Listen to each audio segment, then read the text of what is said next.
Welcome back to another episode of the Shoecast show. If this is your first time listening, thank you for tuning in. This is a podcast where we interview and talk everything related to shoes. My name is Chase, and I'm always here with my co-host today, Landon. And today we are talking to Anthony Fernadez. He is the owner of Sole Premise. Sole Premise makes premium shoe bags for either travel or just bringing shoes to the gym. How's it going, Anthony? Good, man. How are you guys? We're doing great, man. Doing great, man. So I just got to say the duffel bags that you have are super nice. But so, Anthony, you got to tell us a little bit about yourself before we dive into the interview. Yeah, I'm a youngster in Florida. Started the business about 3 years ago. Came up with an idea after a bad travel experience. It was terrible. TSA went through my bag, destroyed all the shoes inside, along with all the items I had. No. Fortunately, I was able to go to a nearby outlet when I was in Puerto Rico. That's where the whole altercation kind of like took place. And at that point, I'm like, I can never put myself or my items in that position again. Went to the drawing board and pretty much came up with what you guys see today, the signature bag, which is pretty much our, what we're known for. And then through just hearing customers' feedback and really just more expanding our offerings, we dove into the duffel bags, the more daily bag that you can also have shoes, Right. along with just about anything else you want in there, as well as our crossbody bags, our toiletry bags. And then we have a slew of other things coming this year as well. So Very cool. Definitely. So that's just a brief history of who we are and what we do. The main focus is obviously to be able to carry your shoes, which truthfully, that's one of the things that no other luggage really addresses is where the heck do I put my shoes? They have everything else for every other pocket that you can imagine, but your shoes are the last kind of thing that they think about, which in today's market is one of the biggest investments you're traveling with, which Right. is kind of a catch-22 there. Yeah. So going back to your travel experience, your terrible travel experience, was it like in a suitcase, and then next thing you know, they were just flying outside the plane? Like, how did they destroy it? It was so I was traveling to Puerto Rico with family, Right. and got there. TSA had actually just gone through my stuff to kind of make sure, because I was traveling overseas. Right. And I arrived. They went through my cologne and my gel, didn't close it properly, and got onto everything. And then they tried to blame like 20,000 other people. I'm like, look, guys, you're the only people that touch my stuff. Right. Like, would never even touch my items or do anything with it otherwise. So at that point, that's where it kind of like I hit the wheel started spinning, and I was like, something's got to change, So that's kind of where Sole Premise came into mind. I just kind of, and truthfully, it kind of sounds like, out of a book, but kind of just had a dream about what I thought could be the future of what it looked like. Wow. And then kind of just got to drawing stuff. And then I was like, hey, let's start to get this, produced or make it a concept, and through a lot of trial and error, I came forth almost a year of trying to get people to even come close to what I had in my head. So, wow, That's really cool. So what mind if I ask what shoes got ruined? Off the top of my head, I don't remember, but I know it was at least one pair of Jordan 1s, which is what I typically travel with. I would travel with I honestly would travel with at least one of the top brands, which would be typically like Adidas or Jordan. So Jordan I would wear either casually or for whatever. Right. And then if I'm like doing some trekking, I would definitely typically wear like an Ultra Boost or. Gotcha. I don't think at the time I was really like rocking Yeezys to go out or do anything like adventurous, but like, yeah, I typically take, when I go on a trip, I take one pair of Yeezys, one pair of Ultra Boost, and then a Jordan or a Jordan, typically a Jordan 1 or a Jordan 11 is what I would typically take with me. So, gotcha. Yeah, so I don't remember off the top. That's a great question. In fact, I try to recollect exactly that thought. Traumatic experience. You're just trying to block it out. Put right? it in the bag. Yeah. That's I literally had to phase out because I was so pissed. I was like, this is ridiculous. Everyone's got a bad flight experience. That's as a sneakerhead, it doesn't really get much worse than that. It doesn't, and then honestly, what it comes down to, you tend to realize like while it is a materialistic thought process, like you still cherish and have memories aligned to those shoes. It's more than just a shoe. Yeah. It's what it took to even acquire that item, or even what it took you to save to be able to afford it, right? Like I think that's something that a lot of us don't even think about, is that there's a lot of significant value behind it that doesn't just mean it's a shoe. It could be the athlete that represents it. It could be, who bought it for you, what you did to earn it. A lot of different things come into play. I think where we misstep is that we spend all this money on shoes, but yet we don't even invest into the items that allow us to carry it, right? Like, so that's kind of where we came into play, and a lot of people have really begun to do that. I mean, it even goes into a second argument, which is like now where people are putting it into containers, right? Like, like you're now taking care of your shoes even more. Even though I'm old school, I still put my shoes in a box. I still keep them in the original box. I love the display aspect, but also at the same time, I still prefer, keeping them in the original box. Right. So. Oh, very cool. So we will rewind a little bit and go back to kind of tell us, how did you get involved with sneakers to begin with? Kind of where did that begin for you? I've always been a sneaker fanatic because I couldn't afford it, right? So my very first pair of shoes as a basketball player was a pair of Gary Payton's Son of gloves. They were, I don't even remember how much they were, but I literally begged my mom to get them. She didn't get them for me, and I cried all the way back home in hopes that she would have some sympathy for me. And fortunately, that week, report cards came out, and I got pretty much like almost straight A's. And I told her, like, I don't want anything. I just want shoes. Like, I don't want to be that kid on the basketball court with, garbage pair of shoes. And at that point, like, she finally was like, okay, she broke down. I was like, okay, I'll do it for you. So that was my first, like, big, in fact, I still have the shoes. I still have them at the house, that pair. Awesome. They hold that much weight to me in the regards of, like, it even comes full circle to where I am today. But it all starts with just, the idea of shoes being something that I valued way more than anything else. And it kind of just still to this day, I still do. Even when I'm telling myself, I don't really need it, I still end up checking out. I'm like, I don't really need it. Relatable. Like, what am I even doing? Like, don't I have something that looks just like that? Like, I don't even know why. Like, it reminds me of like the new 380s that came out. Yeah. I ended up buying them and I got them, and I'm like, I'm kind of disappointed. Like, but I'm like, I'll probably keep them. It's a strange addiction. Right. No, yeah, relatable. I mean, and you don't want to see at the same time, I think some of us, even though I'm not really big into like everything needs to be a resale, you just never know where something's going to go, right? Like the dunks. I held on to a few pairs of Jordan 1s because I don't really wear Jordan 1s anymore, or even Jordans a lot, just because comfort-wise, Ultra Boost and Boost in general is just a much more day-to-day realistic thought process. Definitely. But on that thought process, I kept a few pair of Jordans, and the value just kind of like skyrocketed on some of them. Yeah, that's crazy. Yeah, it's crazy what the Jordan 1 market is these days. It's almost like any single pair you could buy it, and people would say it's a brick, and then next thing you know, you wake up 2 years from now, $1,000 just Well, and what's crazy is like what we think is on the verge of what was supposed to be a quote unquote collapse in the market. You look at the shoe market, and it's the best it's ever been. Yeah, exactly. It's crazy. Never been better. Never been healthier. Never been more prevalent. Never been more of a conversation. I mean, we've never talked about people like Jordan, Kanye.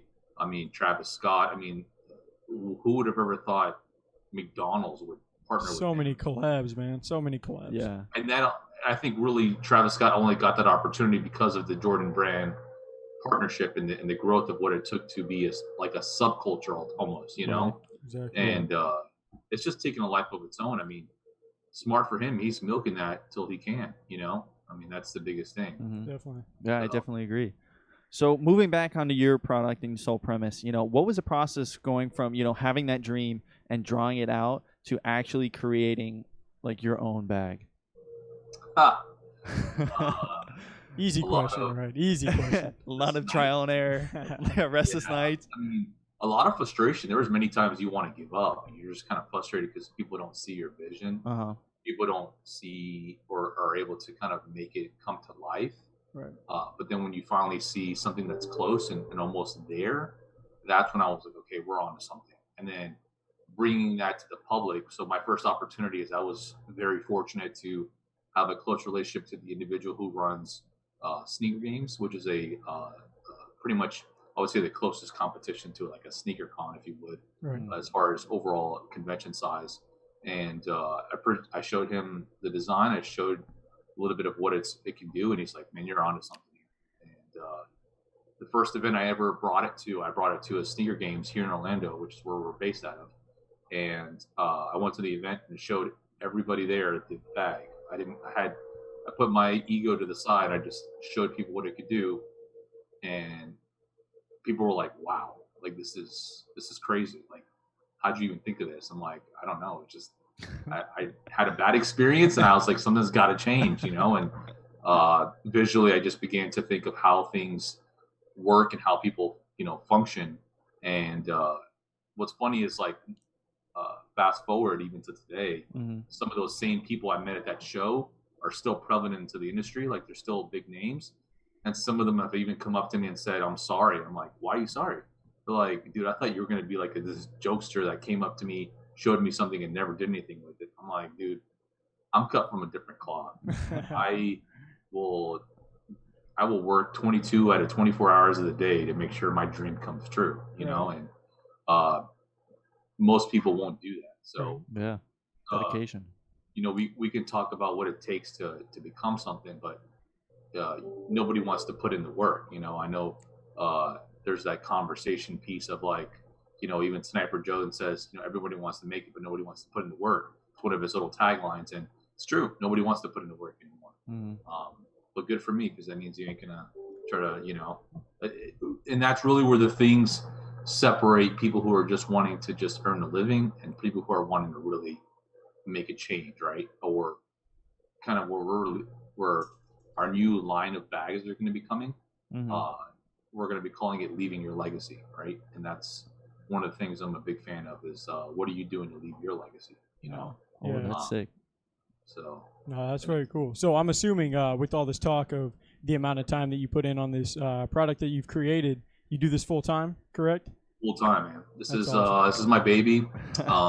I've run other businesses. In fact, where I have a little bit of a unfair advantage to most is I have a tech background and I also have a marketing background. I used to essentially manage other companies' websites and marketing top to bottom, would tell them how to grow, and I applied all of that to my own business, and that's where we are today. So there you go. That's his edge. The only thing they didn't have is a person that will literally not quit. You know, that's the biggest thing. I mean, Right. if it's anything I can say to any of these guys that are looking to build something is, you just got to work, man, and study, understand your consumer, know what people want, know what people don't want, and just have your ear to the ground. You know, don't be too big-headed to think that their feedback isn't something that you can't learn something from. You know. Yeah. That's Definitely, cool. Definitely. It's actually kind of funny that you said that you're based out of Orlando. We're actually in the Clearwater area. So Okay, so definitely, cool. definitely familiar that, and Yeah, that's right awesome. over near Tampa. Right over near Tampa. But you know, you said I think you've been doing this for like around 2 years now, and Yep. you know, could you give us an idea from like, you know, you starting out and how Soul Premise has changed since then? Like, I know you guys have started growing into different materials, and I know you kind of have it straight away, or you started doing different. Well, did we lose him?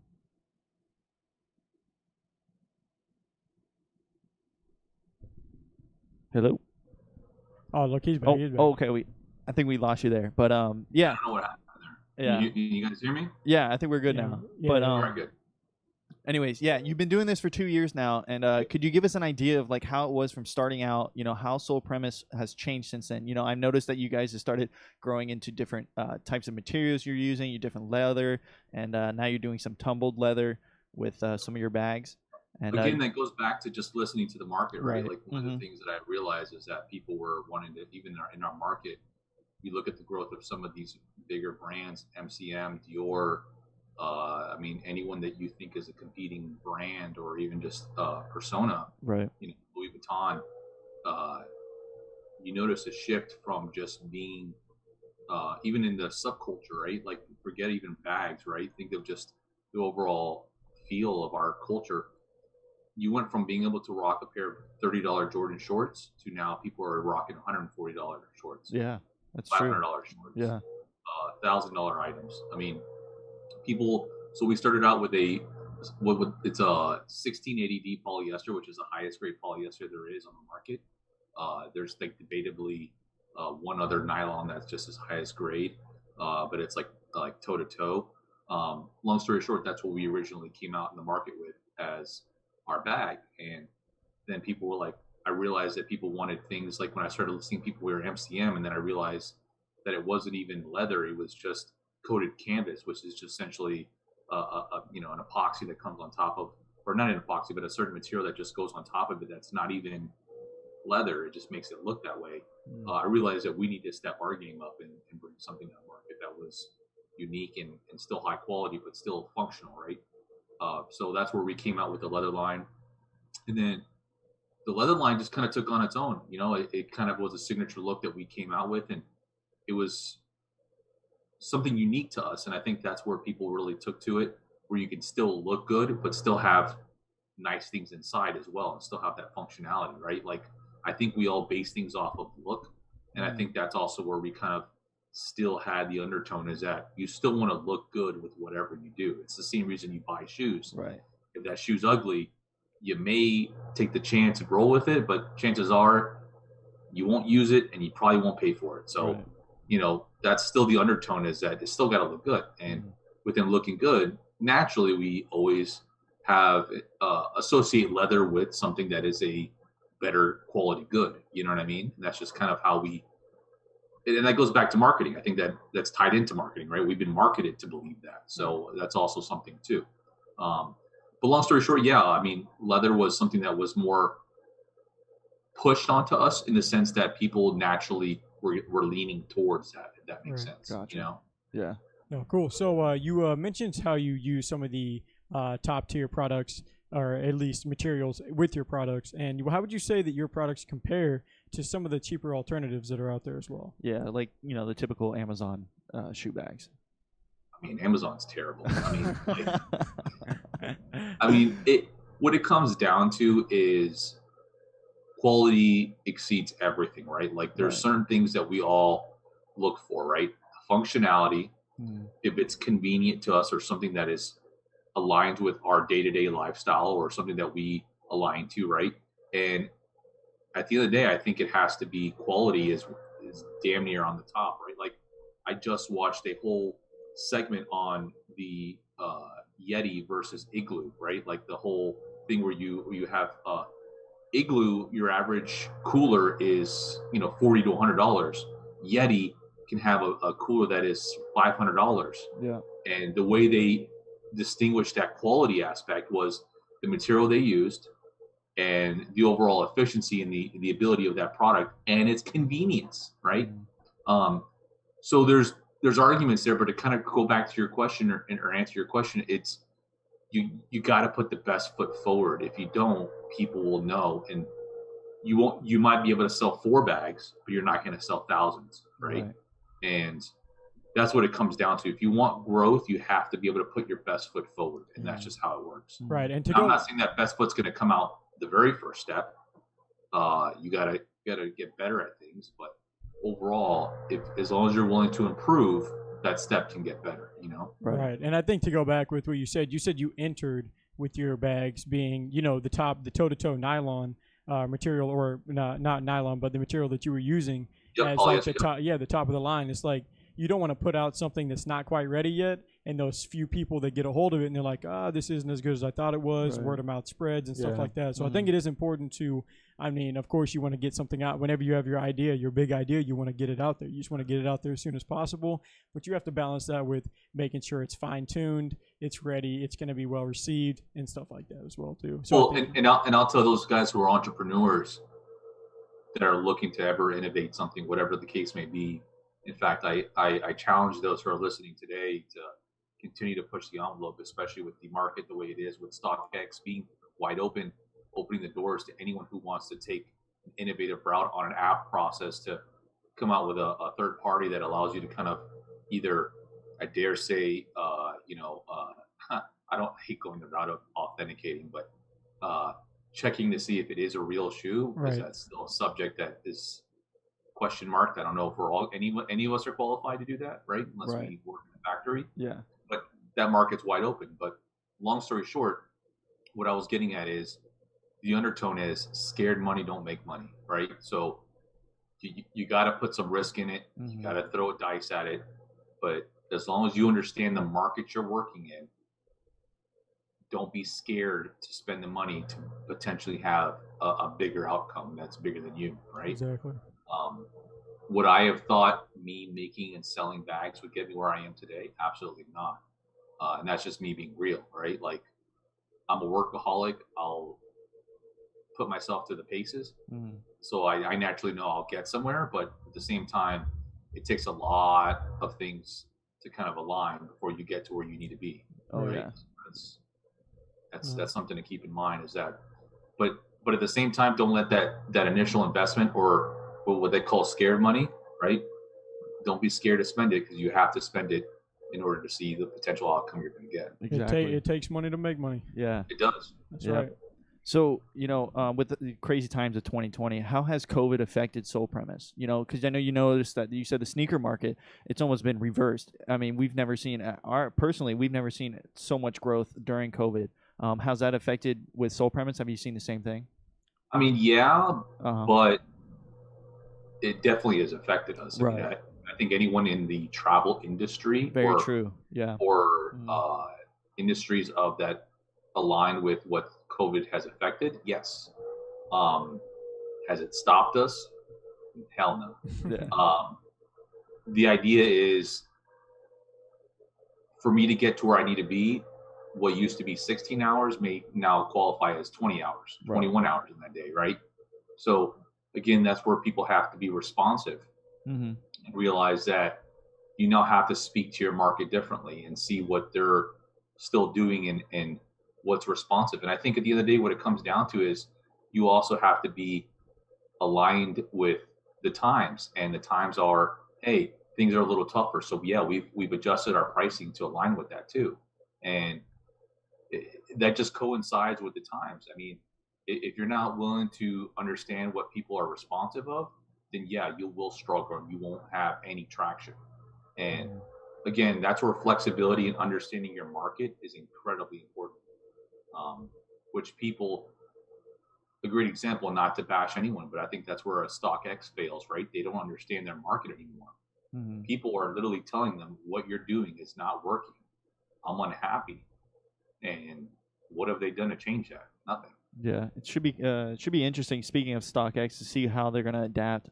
Even though, honestly, I don't see much is going to happen. I know that there was some news articles that because of COVID that they've had record sales and such like that. But I do agree. They won't until somebody comes in better. Right. And shows them, hey, look, this is what we've expected since day one. Yeah. You guys have failed to do that. And somebody will, and somebody will have. In fact, GOAT just got a huge, massive investment into their whole shindig, and it should be interesting to see where that goes. But I think part of the issue is nobody's communicating, hey, we're willing to bridge that gap that this company is not doing for you, right? Yeah. Somebody has to communicate that and spend good quality marketing dollars to say, hey, look, you're tired of this? It's okay. You can come to us. We'll take care of you. Right. And nobody's yet to do that. I really believe that I thought SneakerCon was going to be the first company to jump on that and say, come over here, check out our new app. It's more than just 0% fees for a limited time. You have to build a loyalty program that gets people in bed with you. And at that point, people will then not go anywhere, Like at first with StockX, I was intrigued as to how I can lower my seller's fee every time I sold a shoe, right? Like it was once this, once that, and I got lower. Then they changed all that. Then they kept going, retracting, not doing this. They don't understand their market anymore. They've lost track. They just see the dollars coming in, the growth that they have, and somebody just needs to take them off that totem pole. Exactly. No, they've gotten comfortable. They've gotten comfortable where they're at. They're like, comfortable. It's like a 20-year marriage that is only 2 years in. It's like Yeah. But so we'll pull it back a little bit, and we'll kind of change the tone with what would you say since starting up your business? What would you say your most memorable, or one of your craziest moments that Soul Premise has brought you just ever since your times began? I mean, when they say it goes down in the DMs, I mean, they're not joking. I think some of the DMs that we get from some of the people that I would be awestruck to even have a conversation. Right. I no longer have that same, response because I'm not used to it. They're all people, right? So I think some of the most memorable things is some of the messages that I've gotten from people saying, "Hey, look, man, a great example. The other day, was it Batista, the wrestler? I can't draw his first name. Dave Batista. Oh, okay. Yeah, was like, dude, your bags are sick. I'm like, that's crazy. Like, what? Like, this guy's, a huge name. I mean, Yeah. Jake Butler, a big guy in the bodybuilding world. Oh, wow. Is a massive fan of ours. Like, we just partnered and have a collaboration with the guy who won Mr. Olympia last year, which is the biggest bodybuilding competition there is in the United States. His name is Brandon Curry. The guy is an incredibly humble and awesome dude, and I'm blessed to partner with him and had the opportunities to work with the likes of, JJ Barrera, Luka Doncic. I mean, NBA players from across the, DJ Clark Kent. I mean, there's some great guys that we've had the opportunity to work with. Q Rich, Darius Miles, all guys I looked up to when I played basketball too, Oh, that's crazy. I was about to say you have all these massive guys in your DMs until you said JJ Barea. But yeah. No, that's honestly, JJ's a super nice guy, man. Like he's honestly he's kind of what my company represents, is like he's just a fighter, dude. Like he's like that guy in the 9th round that will continue to, like, it's what the Miami Heat represent this year. Yeah. Is like they're just fighters. Like that's the core of what I'm about. Like, you may not won the first round, the second round, third round, but you continue to believe and you continue to fight, and you're going to get where you need to go. Definitely. And it's not always the glamorous stuff that gets you where you need to be. It's that grunt work that gets you there. Absolutely. I'm a huge NBA fan, so I know JJ Barea. I mean, I've seen plenty of like his play with the Mavericks. He's excellent guy. He does the intangibles. He does the stuff that nobody else does, and like when he has the ball, it's like what you see sometimes with Rondo, right? Like even with the Lakers, right? Like he's come up so big this year for them just because he's doing this stuff that nobody else will do, but he's just scrappy. He gets his hands. I don't want to talk about it. Yeah. That hurts. The Lakers, but good for the Lakers. But Rondo, I loved him back on the Celtics too, and just stuff like that. But it's cool. Just cool to see the kind of mindset that some guys have on the court, and then kind of be able to carry that mindset in the business world as well with you and your business. No, and people don't realize just how much sports and that kind of mentality like carries over into like life now. It's like you have to have that. I wake up every single day with the thought process that I have to earn my money every single day. Right. My bank account's at 0 when I wake up every single day. So I see people at the beach. I see people doing all these type of things. I've taken one vacation day this entire year. That's it. And it's because I want to win. And if you don't want to win, that's cool. That's we don't have that in common, right? But I'm willing to give up everything I've ever believed in to ensure that what I want is going to happen because of my work ethic, Right. And to your credit, and you got to make sure that, for everyone listening, that if you want to start something, make sure that you love it, and you're willing to work for it, because then at least, because then you can't burn out at something that you love. If you love, and truthfully, I mean, and I'll add something to that. You can burn out. Listen, you can. Oh yeah. It doesn't mean it's like you having let's go back to that girlfriend reference, right? Like, or the marriage reference, right? You're gonna have times where you're not exactly be happy with your girlfriend, but that doesn't mean you don't love her, right? Like, so I think at the same time that you're going to have days where you're not going to be enthusiastic about what you do, but you're going to get over that hump and then see the light at the end of the tunnel and say, okay, this is going to work out, right? So I think that's also something that social media has a hard time doing, is not only showing the good, it's also showing the bad, right? There's going to be crap days, and it's okay. It's part of life. If you don't have a crap day, then you're just living in that movie with Jim Carrey. You know, You're not human. You're not human. What was this ridiculous movie with Jim Carrey? He's in a bubble or whatever? Oh, dude, what's the name of something that World movie? or what is it? I forgot what it was, but it's like every day is a perfect day, right? Like it's and it's so like, and I think that's on. I also got that from like that social experiment thing from Netflix. Mm-hmm. Like, I think that's also tampers with the idea of what we're even talking about, being entrepreneurs and discovering stuff. It's like people naturally think that you're going to get 20K followers, you're going to get your bank account's going to zoom into $100,000. It doesn't work that way. Yeah. You know, and to think that it's going to be anything different, it just doesn't happen that way. You know, Mm-hmm. like, and you just got to work and continue to believe what you're doing. You know, and so. Very cool. Yeah. We talking about the Truman Show? Yeah, Truman Show. Yeah, the Truman Show. Yeah, man, I remember that movie. Yeah. But it's actually filmed back where I'm from. It's I'm from like Destin 30A area, which is where that was filmed. And, oh, really? I didn't know that. Yeah, that's awesome. Yeah, wise words, Mr. Fernandez. Wise words, though. So you know, we moving back on the sole premise and kind of taking another step is.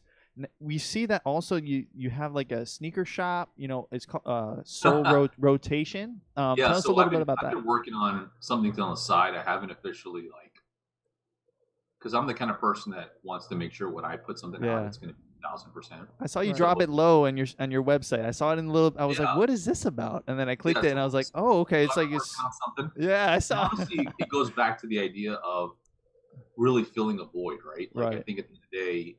I mean, I'll be honest, I've been reselling shoes for 12, 13 years, if not longer, right?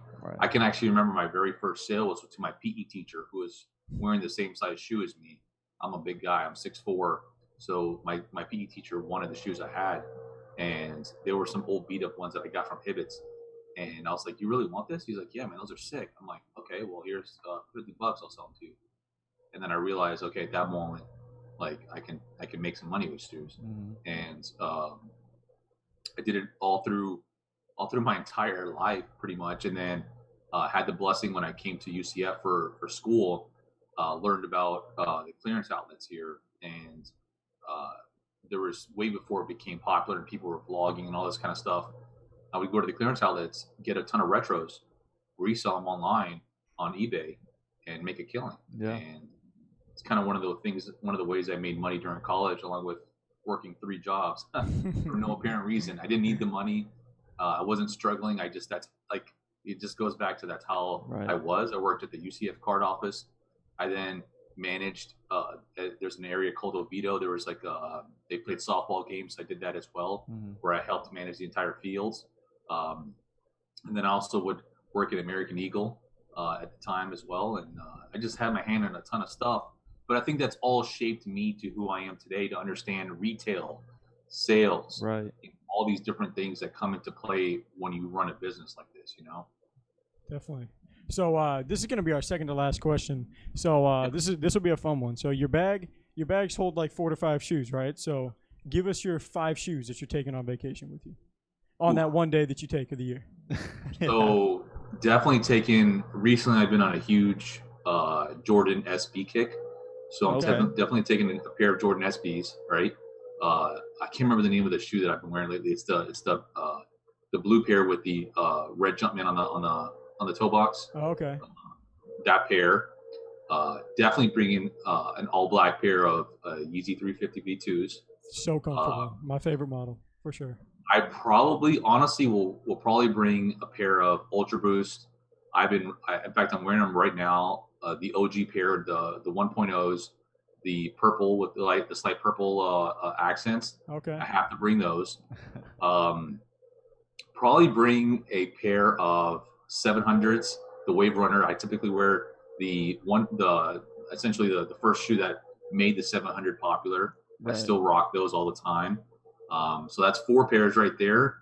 I'm trying to think of a 5th pair. You know what? I'll bring a pair I'll bring a pair of NMDs. I'm a big fan of the Pharrells, the early pairs. Okay. Oh yeah, me too. I actually have the red pair. I forget what the heck it's technically called, but it's the all red pair. That's yeah, those are sick. You know, that's it. Man, Yeah, so you're bringing 4 Adidas pairs of shoes. That's and a Jordan. Interesting. No to Nike. Me. No Nike. But believe me, I mean, Nike, I got to be in the mood for. I feel like I can rock a 270 on occasion. I'll wear. I can't even remember the last Nike I bought, man. Like, Nike comes out with decent stuff, but they mass produce. What about the? It kind of makes it to where like it's just a Me Too, and I hate that Me Too look. Mm-hmm. It's just like something about the way they do things, and honestly, it comes back to comfort. Adidas is just comfortable. Like it's StockX and Adidas have a little bit of equal stuff here because Adidas has gotten comfortable with their marketing efforts. Yeah. If it wasn't for the quality of their products and the way that they fit and how they really like make you comfortable throughout the entire day, where I feel like in a Jordan, I'm like 3 hours in, I'm ready to die, So like that's the difference, No, and the Yeezy 350s and the Ultra Boost and the NMDs are like, those are all game changers. Those are really the only Adidas shoes I look at. I don't really look even in the direction of anything else because I don't need to. There's been a few pairs that have come out outside of it that have been decent. But again, they lack the marketing behind it to even get it to where it needs to be, right? Like they don't do the proper things to ensure that other lines can be successful. Right? Yeah, and I feel like you almost need a collab on a shoe to almost get its name out there anymore. Like it needs to be some type of person. But honestly, they did that to themselves with the idea of like we were talking about, even the shoes that I'm bringing with me, right? The Pharrells. Yep. I only know about it because of Pharrell, right? Yeezy, same thing, right? Yep. Ultra Boost, same thing. They literally push it out every opportunity. I mean, imagine Beyonce came out with a pair of Ultra Boosts, right? Like that'd be crazy. Exactly. Yeah. She came out with that maroon pair that is decent and on occasion will restock in certain places, but I think it's one of the more expensive Ultra Boosts. I think it's either retails for $200 or $220 or something like that. Yeah. Yeah. No, for real. So those are your 5 though. That's your 5. I see you. I like it. I don't know, comfort, man. It's comfort over everything. For me, it's just always feel like out of the 3, out of Jordan, Nike, Adidas is always on the back burner. That's how it is for NBA contracts. Everyone signs with Jordan or Nike. You filter in Adidas, you filter in Puma, but like it's interesting to see that you're pulling up with 4 Adidas shoes and rocking a Jordan. Well, and I think it's because it's practical, right? I think it comes back to the idea of like if I'm going to be doing stuff wherever I'm going, I'm going to want to put on something that's going to make me feel like I'm not going to die. Right? I think, you only can rock a pair of Jordans for so long. I don't care who you are. Yeah. I go to these trade shows, 90% of the people are like, oh man, you must be comfortable. I'm like, yeah, I am comfortable. And then they're over there, Jordan 1's like, I can't even be up for another hour. I'm going to die. I'm like, dude, like you should have thought about that before you left the house, man. Like you're dying over here. No, and for me, it's not even always that. For Jordans, it's always I don't want to do too much because I don't want to crease them. I don't want to do this. Yeah, I mean, I know there's been solutions that have come out to help with that, but if it compromises so much of the look, at some point it's like, what's even the point? I found myself doing the same thing. It's like it's going to deter the value. Nobody's going to want to buy this from you eventually, or. And forget even the resale value. Like it just looks like crappy when it has a huge crease on it. So I think that's. I mean, and not even to change the subjects. I mean, the Jordan 35 is about as hideous as it comes. I mean, I don't know if you guys have seen the leaked images. I mean, I've seen the leaked images. That's probably one of the few shoes that it should be allowed that they could pour the cereal into the actual shoe itself and eat it out of there because that's all it's probably good for at that point. I mean, that thing is. Like terrible, like it's no bueno. Dude, and I was really mildly a fan of the 34s. I actually, dude, I played in them. They're so comfy too. Well, and I haven't had a chance to wear them, but they look nice. And I'll say this: some of the colors I've seen on some of the guys that have been playing in the finals or in the conference finals, some of them look dope. Like I'm not gonna lie to you, like if they've done some cool things. They had Zion Williamson had his own PE come out. Jason Tatum had his own. Like they put out some really, really cool colorways for those shoes, and honestly, they're light as a feather. I'm not even joking. And I'm curious to see, going back to what we were talking about before, what Nike's going to really do in regards to the whole Kobe line. It seems like they're really trying to reignite everything again. Right. Yeah. Which is a little bit I have two sides to that, but like it's kind of crazy that Kobe's were slowly starting to phase out before his passing. And then now all of a sudden it's like, oh, you got a PJ Tucker collab. Oh, you got a limited this a collab. Right. You got a limited this collab or that. Right. And it's like limited, only for, reserved for certain sneaker. It's like, why? Like what? Like this should have been done beforehand. And I don't know. I guess I saw a lot of guys, and you can go back and look yesterday's game. I would dare say like 7 out of the 10 players on the Heat squad were wearing Kobe's. Yeah, and they had that PG Tucker on. I know that Bam Adebayo did. Yeah, Bam Adebayo did. So like, I noticed those things because also that it's what start trends, right? Like a lot of those guys, like I dare say what they call the locker room look, that walk in where they kind of show their shoes. Mm-hmm. Yeah, fit watch. Like, to me, what it comes down to is like that sets a trend and sets a forward looking feel for the culture.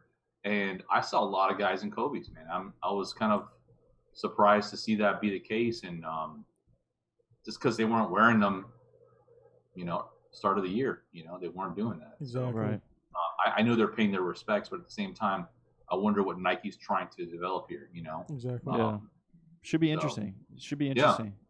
So maybe they're trying to revive that whole segment of that whole line of the shoes. Right. I mean, don't get me wrong, the PJ Tuckers look incredible though. I'll say that. I know. I wish I would have gotten those, but sadly, those look beautiful. Yeah, those are But for our final question of the podcast is, if you could choose, who should we have on next? Wow. And that can be anyone that's helped you out along the way, or anyone that you want to hear from personally, or just anyone that you want to plug, anything like that. Honestly, one of the guys that I admire in this space because he's such a humble, down-to-earth, hard-working dude is Roscoe. I don't know if you guys have had Roscoe on the show yet. We have not. Roscoe is amazing, man. He does personality through the roof, right? Like 10 out of 10, man. That guy is by far one of the best and most entertaining guys in this market. I think entertainment value, he's and he knows his stuff, man. Like that's also another guy I would recommend is obviously he's a well-known figure, Seth Fowler, great guy. Oh yeah, I'd love to have him on. Yeah. Seth Fowler is great. Mike the Compass, another great guy, who I honestly met early on. In fact, the very first show we went to in SneakerCon 2017, I have a picture of me and him. None of these guys wanted. In fact, me and Mike have even had this conversation on one of his live YouTube, with YouTube Live, I mean. Right. And none of those guys believed in my product at the time, right? Yeah. Fast forward now, and some of these guys have partnerships with me, right? Yeah. So, like, that didn't make me stop believing what I did. Mm-hmm. You got to put pressure on people to believe what you do. Definitely. And it's like that same thing when you play defense, going back to the little basketball reference. You put enough pressure on people, they're going to start looking your way, right? Look at Bam Adebayo, right? Played great defense, started adding to his thing. Now people are looking his direction like never before, exactly. Right? So, and you can't be discouraged. I mean, not everyone sees the vision, right? No, and quite frankly, I would dare say 9 out of 10 YouTubers, except for one guy, did a review that I gave a complimentary bag to at the very first show I did at SneakerCon. It was my unveiling. It was December 17th, 2017. Tom Stefanik, who's big in the YouTube world as well, did a review of our product, probably a week after I gave it to him. Mm-hmm. Everybody else pretty much used it as a coat hanger. And I don't forget those things, and I always remember the people who showed love early on and provided me limelight. Also, one of the guys that I think you guys should bring on is Big A Customs. He does all the custom stuff for the bracelets, everything in between. Oh, I saw right. Yeah, I saw some of that. Yeah. Mm-hmm. Awesome, definitely. Yeah, well, we'll get that. Pioneer in the game. Yeah, definitely. We'll get that info from you.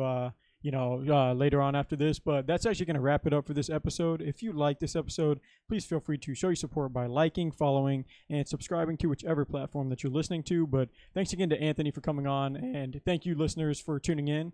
We'll see you next episode. Peace.